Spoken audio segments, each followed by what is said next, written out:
అశ్వ సంవత్సరంలో కైలాస యాత్ర Shri Gayatri tours and travels 8977349696.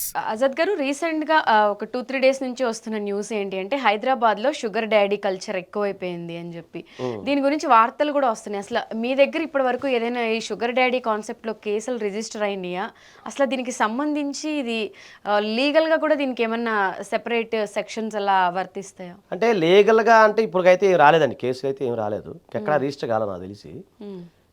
అంటే నాకు తెలిసిన ఇన్ఫర్మేషన్ నేను కొంత గ్యాదరింగ్ చేసింది ఏంటంటే sugar daddy, sugar mummy, sugar baby అంటే ఈ పదాలు ఇప్పుడు బాగా ట్రెండ్ అవుతా ఉంది. అంటే ఏం లేదండి, ఎవరైనా సరే ఒక డబ్బు ఉన్న వ్యక్తి అంటే 50-60 క్రాస్ అయిన వ్యక్తులు ఎవరైతే ఉన్నారో వారి దగ్గర డబ్బు ఉంటుంది. సో ఈ ఎవరైతే అందమైన అమ్మాయిలు మహిళలు ఎవరైతే ఉంటారో, కానీ అబ్బాయిలు కానీ ఎవరైనా సరే యంగ్ జనరేషన్ అనుకోండి, వాళ్ళకి ఇప్పుడు ఓపెన్గా చెప్పాలంటే వీళ్ళ దగ్గర డబ్బు ఉంటుంది, వీళ్ళ దగ్గర కావాల్సింది ఏదైతే అది దొరుకుతుంది. సో ఇదేంటంటే పరస్పర అంగీకారంతో ఇచ్చిపుచ్చుకునేది, మ్యూచువల్ బెనిఫిట్స్ అనమాట. వాళ్ళకి కావాల్సిన డబ్బులు ఓకేనమ్మా, సో వాళ్ళకి కావాల్సిన డబ్బులు, వీళ్ళకి కావాల్సింది ఎంజాయ్మెంట్. సో ఈ రెండింటి మధ్య ఎందుకు అంటే జనరల్గా ఏంటంటే ఉదాహరణకి ఒక మహిళ అంటే మామూలుగా అనకూడదు, దయచేసి మీరు వేరే ఉద్దేశంగా అనుకోమాకండి, జరిగింది చెప్తున్నా.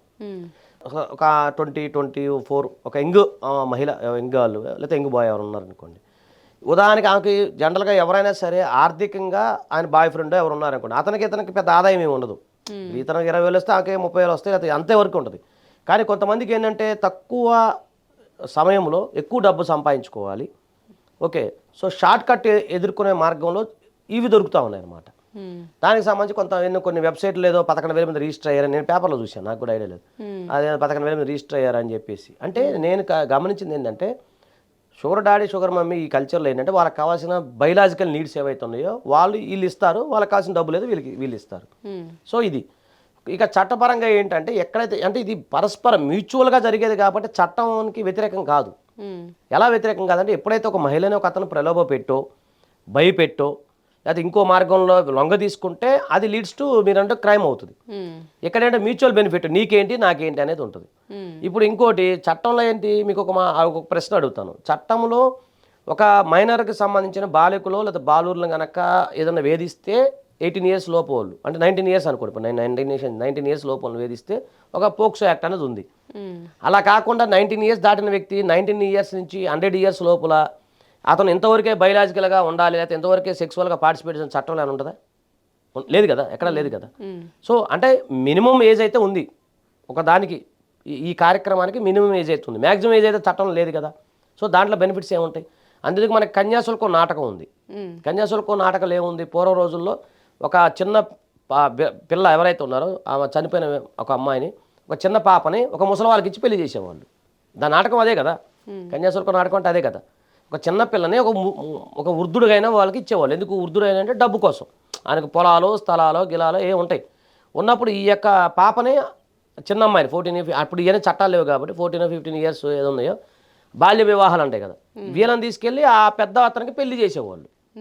మీకు అది కన్యాశుల్కం నాటకం అదే కాబట్టి అప్పుడే ఉంది కదా ఈ కల్చరు. సో అందుకని ఇక్కడ ఏంటంటే డబ్బు అనేది ప్రధానం, ముఖ్యంగా డబ్బులు అనేవి ప్రధానంగా ఉంటాయి.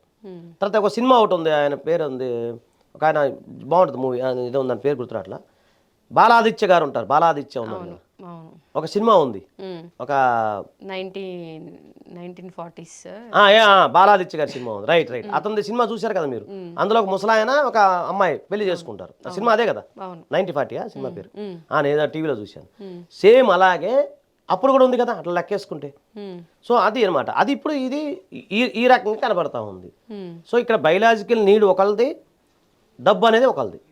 సో ఈ రెండింటి పరంగా మ్యూచువల్ బెనిఫిట్స్తో అంటే ఒకరినొకరు పరస్పర అంగీకారంతో జరిగేదే ఈ sugar daddy, sugar mummy culture. So ఇది ఏ విధంగా దారితీస్తుంది అంటే చివరికి ఏదైనా మనస్పర్ధలు వచ్చినా లేదా ఇంకో స్థాయిలో వచ్చినా కూడా ఇబ్బంది పడే అవకాశం ఉంటుంది. కాకపోతే ఇక్కడ నేను అనుకుంటాం ఏంటంటే ఇది బయటికి రాకుండా గుట్టు చొప్పుడు కాకుండా జరిగే వ్యవహారం. ఎందుకంటే నేను చూశాను, ఎవరో కంపెనీకి సంబంధించి సీఈఓలు, బడా రిచ్ పీపుల్, వ్యాపార సంబంధించిన వీళ్ళంతా చాలా జాగ్రత్తగా ఉంటారు కదా లీగల్ అంశాల్లో, చాలా జాగ్రత్తగా ఉంటారు. అలాంటి వాళ్ళని వీళ్ళని ఎదుర్కొనే స్థాయి వీళ్ళకి ఉండదు, వీళ్ళేదో డబ్బుల కోసం వస్తారు అంతవరకు. ఇంకోటి ఇప్పుడు భారతదేశంలో స్వచ్ఛంద వ్యభిచారం అనేది నేరం కాదు, అంటే వాలంటరీ ఏదైతే ఉందో ప్రాస్టిట్యూషన్ అనేది it is not a crime. Supreme court guidelines ఇచ్చిన ప్రకారం ఒక మహిళ తనకు తాను సొంతంగా వ్యభిచారం చేసుకోవచ్చు, తనకు తాను సొంతంగా ఎలాంటి ప్రలోభాలకి లోబడకుండా ఎవరు ప్రెజర్ చేయకుండా ఆమెను బాధితురాలకే చూడాలి. ఏంటి ఆమె నేరం అక్యూజర్గా చూడకూడదు. దానికి సంబంధించిన జడ్జిమెంట్స్ ఉన్నాయి. పోనీ ఈ రకంగా చూసుకున్న ఒక మహిళ తన యొక్క అవసరాల నిమిత్తమో లేకపోతే ఇంకో నిమిత్తమో మీరు అనుకున్న షుగర్ డాడీ XYZతో వెళ్ళి అతనితో ఉండి అతని దగ్గర డబ్బులు తీసుకుని అది మ్యూచువల్ బెనిఫిట్ అవుతుంది. అంతే తప్ప దానిలో చట్ట వ్యతిరేకంగా కాదు. ఎప్పుడైతే చట్ట వ్యతిరేకంగా అనేది చట్టం అనేది ఎప్పుడు వస్తుంది? బలవంతంగా జరిగినప్పుడు, బెదిరించినప్పుడు, ఇంకో రకంగా జరిగినప్పుడు వస్తుంది.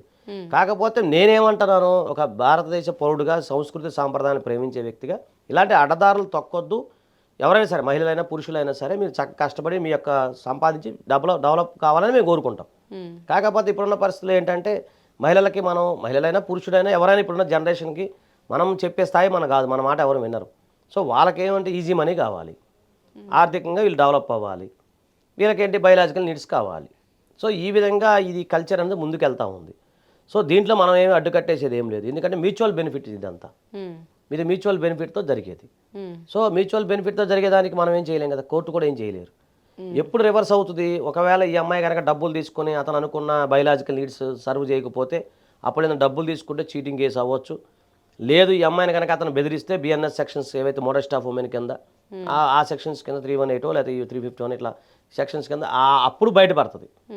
అంతే తప్ప ఇప్పుడు జనరల్గా మ్యూచువల్ బెనిఫిట్తో ఒక మేజర్ అయిన అమ్మాయి లేదా మేజర్ అయిన అబ్బాయి ఒక 50 years అబ్బాయిని పెళ్లి చేసుకోకూడదని చట్టం లేదు కదా, ఎక్కడ లేదు కదా. అంటే పెళ్లికి మినిమం ఏజ్ అనేది ఉంది కానీ మ్యాక్సిమం ఏజ్ అనేది లేదు. ఇప్పుడు 24 years అమ్మాయి ఒక 50 years అబ్బాయిని పెళ్లి చేసుకోవచ్చు. దానికి ఎవరైనా ఆపరు కదా, అమ్మ నీ ఏజ్కి లిమిట్ లేదనుకోని లేదు కదా. కొన్ని ఆయన ఎవరో పెద్ద ఒక ఆయన ఉన్నాడు, మనం పెళ్లి చేసుకున్నాం అమ్మాయిని 30 years అమ్మాయిని, ఆయన వయసు 60 ఏళ్ళు పెళ్లి చేసుకున్నాడు.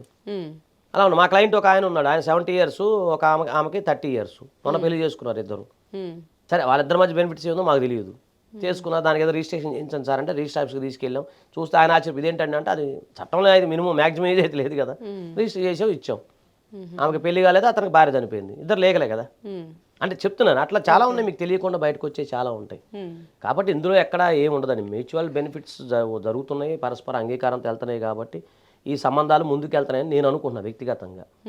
సరే ఈ కల్చర్ అనేది ఎక్కడ దారి తీసిద్ది అంటే మనం ఎట్లా చెప్తాం, ఇది ఎక్కడ దారి తీసి. ఈ మధ్య కాలంలో అంటే హైదరాబాద్లో కూడా పెరుగుతున్న షుగర్ డాడీ కల్చర్ అని చెప్పి మాట్లాడుతున్నారు కాబట్టి అంటే ఆ స్థాయిలో ఎందుకు రిజిస్టర్ అవుతున్నాయి అనే దాని మీద ఎక్కువ చర్చలు నడుస్తున్నాయి. అంటే లీగల్గా కూడా దీనికి ఏమన్నా ఉంటాయి అనేది తెలియదు కాబట్టి. లీగల్గా అంటే చట్టం అంటే ఏం లేదు, మీరంటే ఇది కొత్త కల్చర్, అది కొత్త కల్చరు, దీనికి చట్టపరంగా అయితే ఇది అది ఏం లేదు.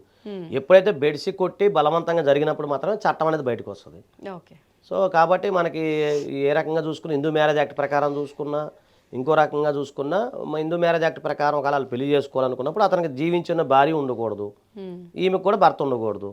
అలా చేసుకోవడంలో దానికి తప్పేముంది దాంట్లో, చట్ట ప్రకారం చెప్తాను. ఇంకా సంస్కృతి సాంప్రదాయాలు అంటే అది సాంప్రదాయవాదులు దీన్ని ఎట్లా చూస్తారనేది చూడాలి. రైట్.